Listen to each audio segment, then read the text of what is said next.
Hello, friends, and welcome to the Claim Your Magic podcast with me, Sabrina Scott. This is my first podcast. I'm recording on my brand new phone. I'm really excited. I hope it records okay.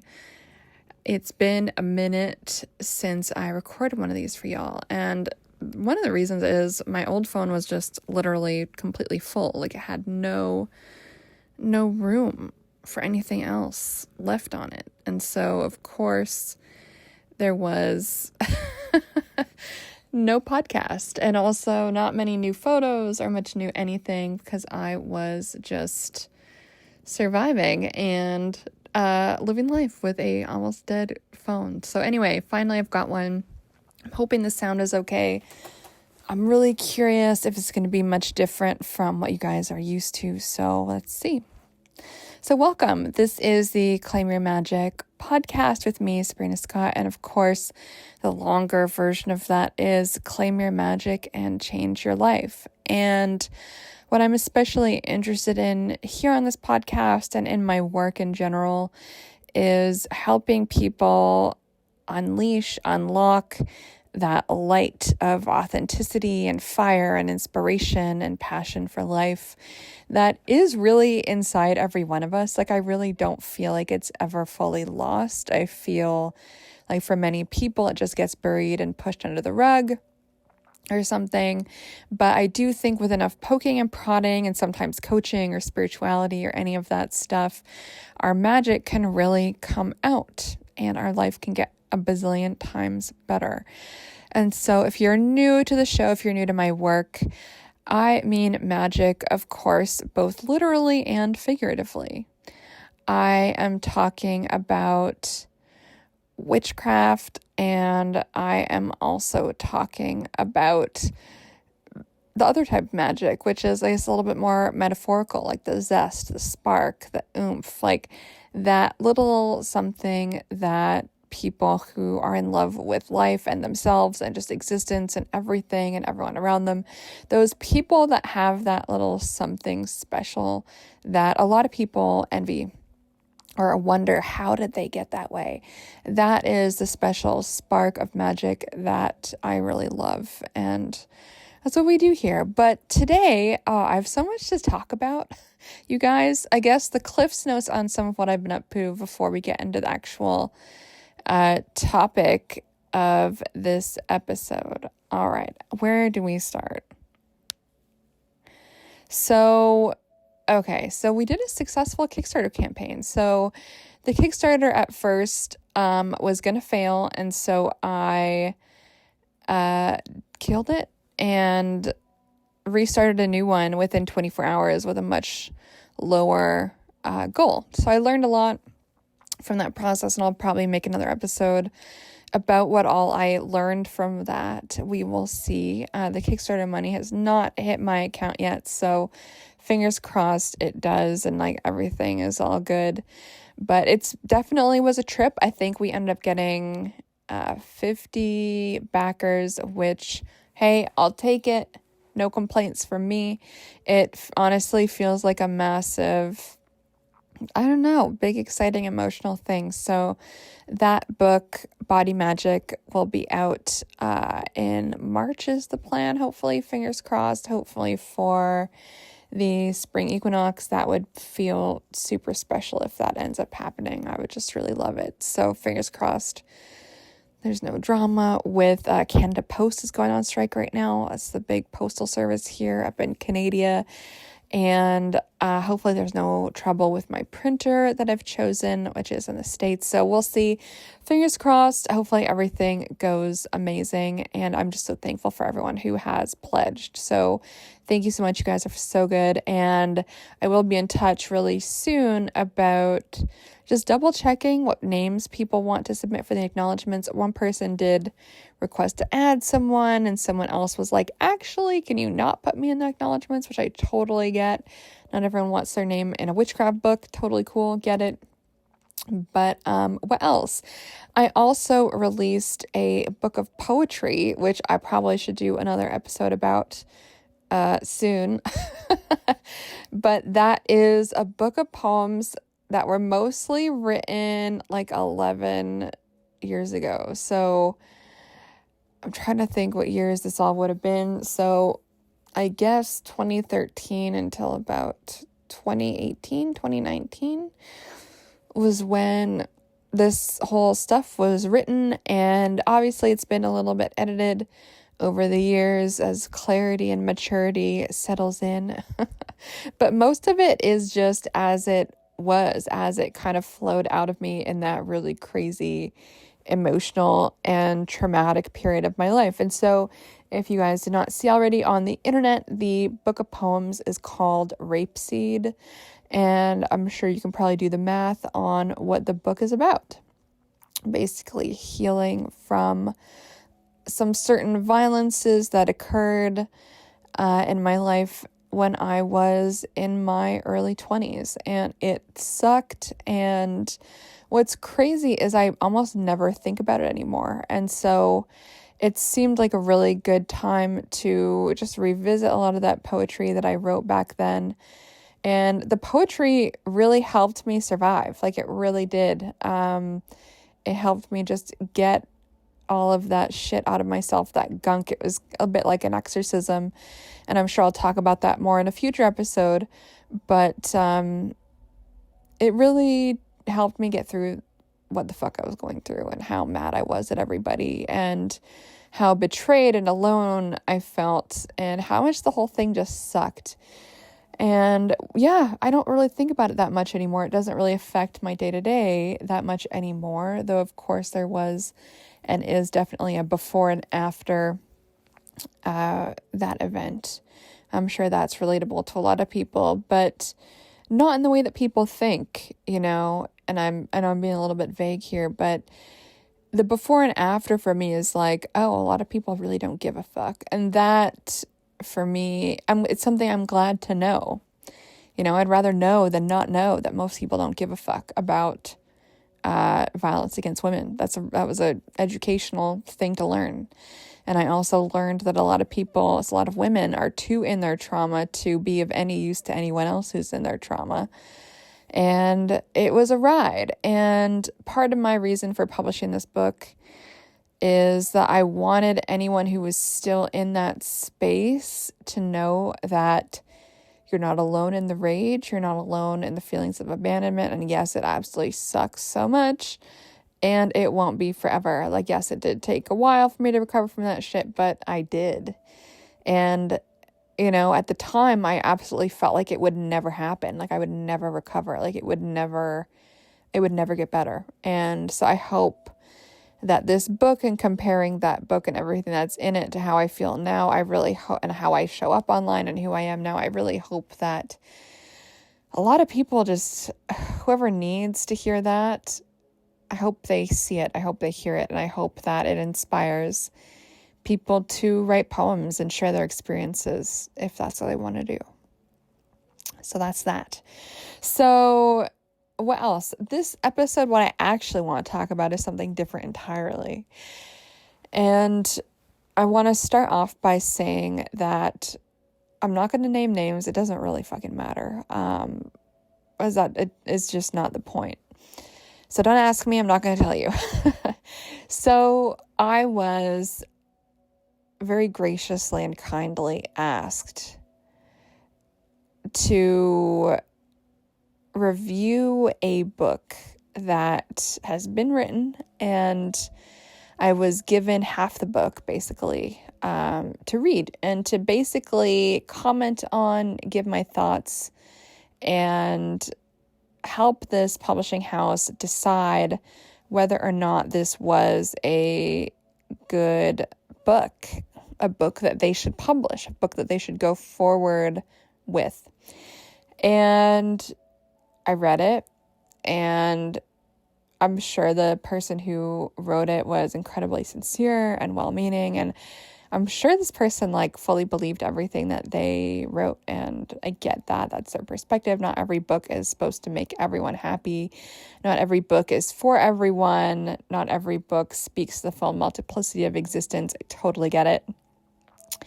And at the same time, the arguments put forth in this book were everything that I've spent my entire career trying to argue against. And so I could not in good faith recommend it. That being said, I'm pretty sure I'm going to be in the minority. I am pretty sure it's going to go forward. Like, it's a book, people will like it, I'm sure, because the argument that it puts out is a really common one. It's like very banal. It's, and I'm not going to get into the weeds here on exactly what the book is about, but it is yet another book that basically is arguing that witchcraft and feminism are the same thing, and that all witches are feminists and all witches are a particular type of feminist, by which they mean left-leaning, Hillary Clinton loving, Kamala Harris loving, Donald Trump hating feminist witches who are on the left, and et cetera, woke land. And I'm sorry, but like, witchcraft has absolutely fucking nothing to do with feminism inherently. Can witchcraft be feminist? Absolutely, of course it can. Any spirituality can take upon itself a political tinge if the person practicing it wants to do that. Why not? I've done it in the past. I'm sure there will be many more people who do in the future. An example that was given in this book was the witches against Trump stuff, which totally did happen back in whenever that was, 2016 or something. And I just found it all really tired. And I personally am very sick of this association between witchcraft and the left. And if you really think about it, like, what is witchcraft? Witchcraft is the act of creating change in accordance with will. Witchcraft is the act of collaborating with multiple beings, spirits, objects, yourself, your home, your environment, land, energies, to do some stuff, to get some stuff done, to create a shift within and without. That is what witchcraft is. And so, while we could argue that that is an inherently political thing, like, on the other hand, I feel like that's just fucking life. You know what I mean?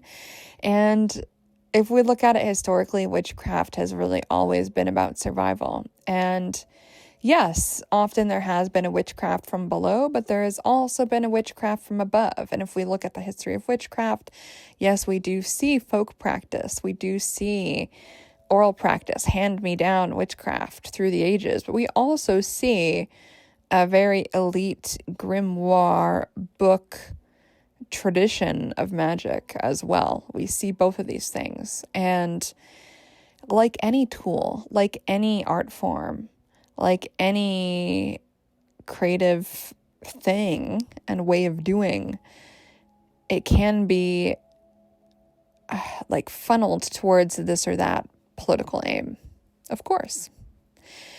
But it bugs me, this idea that witch equals woman equals feminist equals leftist equals wokest, which all of that is just not true. And there really is no demonstrable historical precedent for that. And I am beyond exhausted with people making that argument.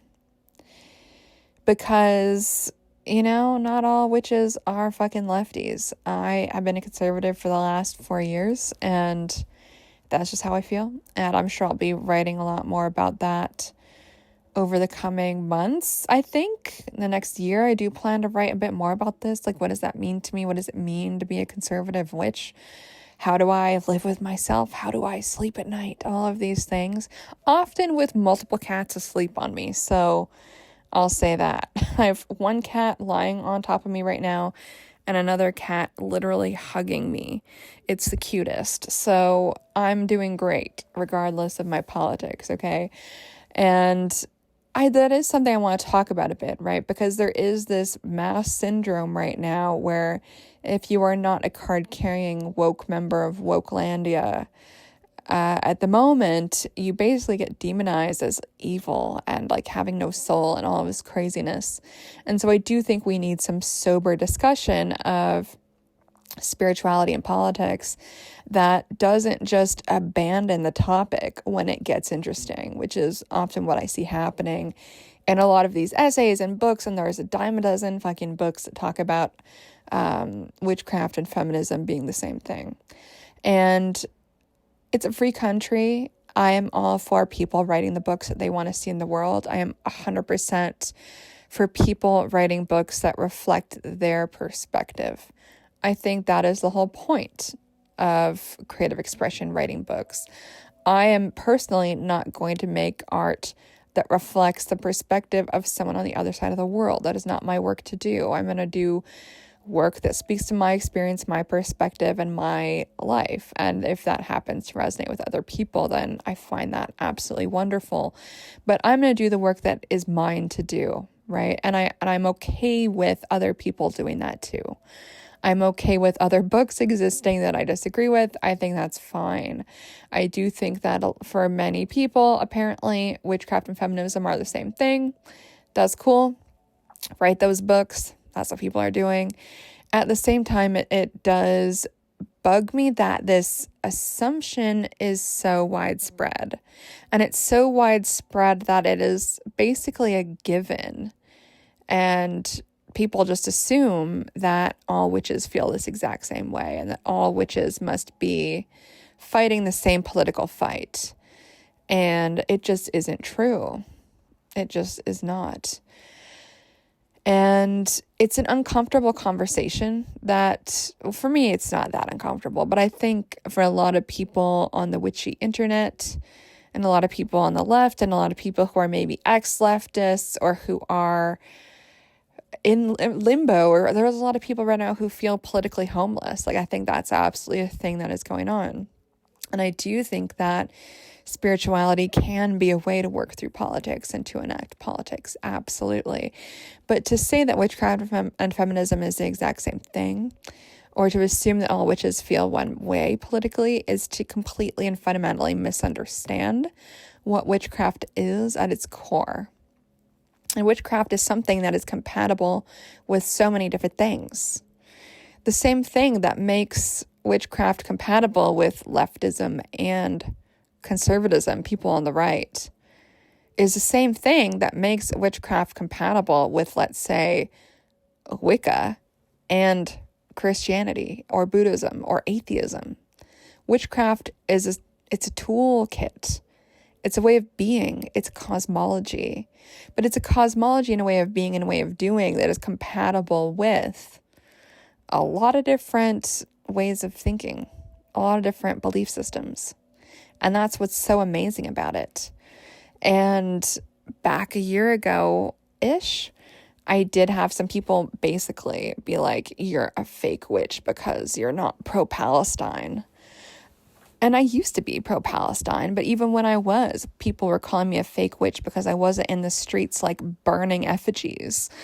And so there is this weird thing going on right now, at least in North America, where, you know, to be a witch means to like be a black bloc anarchist and explode stuff and be militant. And that's just not where I think most witches actually are at. And I don't think that makes anyone less of a witch. I don't think everyone's magic has to be about the same stuff. And I also feel it's completely fine to have your witchcraft be about your own fucking life, your own growth, your own healing, and have nothing whatsoever to do with politics on a local or global scale at all. And that's just something I wanted to talk about because I think it's important. So that's my rant, you guys. Again, I do feel very honored to have been asked to look at this book. Do I think these people, bless their hearts, will ever ask me to look at another book of theirs again? Probably not. I'm a little bit intense, and I tried to, in my feedback, be both like very caring and loving, but also to be, I can be a bit vicious in my critiques. And this person did not cite in their bibliography like 10 books that honestly I think any academic doing work on witchcraft should know about. Like, it was just a bit of a glaring omission to me. It was annoying for me as an academic, but Anyway, I'm grateful for the opportunity, even though it sounds like I'm not because I'm bitching. But I'm just bitching to make a point. And the point is that witchcraft doesn't have to be about fucking politics. And it certainly does not have to be about advancing left-wing causes. Your witchcraft can be about something else entirely. And if you are someone who is politically homeless, conservative, apolitical, whatever it is your political home is, if maybe you don't even give a shit about politics, fair enough. You can still be a fucking witch. And I'm sick of this weird rhetoric that is going around that seems to suggest that that's not the case. Like, to me, that doesn't make any sense. And so I just want to put that out there. And I'm sure this book will get published. And I have no beef with that. No beef with the publisher. No beef with the writer. I have no beef. I just don't. But at the same time, I am also not going to kiss people's asses or say that I like something when I don't like it, or say that I support something when actually I really disagree with the entire premise. And that doesn't mean I hate people. It just means that that's how I feel intellectually. And such is the life of a Sagittarius, always causing shit without really meaning to. So I'm going to leave that there, you guys. Welcome back to the podcast. And there's a lot of big changes going on in my professional world over the next 6 months, I would say. Finishing my PhD, I'm migrating my courses back to where they used to be, and I'm completely rejigging how I'm running the membership in the new year as well. And of course, oh my God, it is time for, now that it's just about Sagittarius season, it is time for New Year readings, year ahead tarot readings, and tarot readings that look back at the year we just had. Amazing. It's the best time of year to do this. It's my favorite. And I do have spots available over the next month or so for anyone who does want to book a year ahead tarot reading. My recommendation is they are 2 hours. You can also book a 1 hour one, but those ones, I feel like a fucking auction announcer. We just really can't get done everything that we need to get done. So if you do want to book a year ahead reading, please be in touch. 2 hours would be my recommendation. And I think it will be really, really fun. I'm really excited to do mine. I'm crossing my fingers for a major arcana for 2025 as a card for the year. My cards for 2024 were all minor arcanas. And I don't know if you guys know this, but 2025 is the year of the snake, and I am a snake in the Chinese zodiac. So I'm really excited to have a snake year, and I'm really excited to buy all of the Chinese zodiac swag with snakes on it to last me for the next 12 years. I'm fucking stoked. I'm so ready. Okay, everyone, thank you so much for listening. If you want to say hello, you can do so at ceo@sabrinamscott.com. Say hello on Instagram, Sabrina M. Scott. I'm also on Threads, same username. My YouTube is youtube.com/Sabrina Scott. And of course, my website is sabrinamscott.com. Again, I have a brand new poetry book out called Rapeseed, which is on Amazon. And soon, fingers crossed, I'm also going to have a brand new guided journal for you guys. Available soon. It is currently in review with the Amazon gods. So please cross your fingers and toes that goes through soon. I am so excited to have that in both my hands and yours. Catch you guys on the flip side. Much love. I hope you're having a wonderful day wherever you are in the world. Mwah.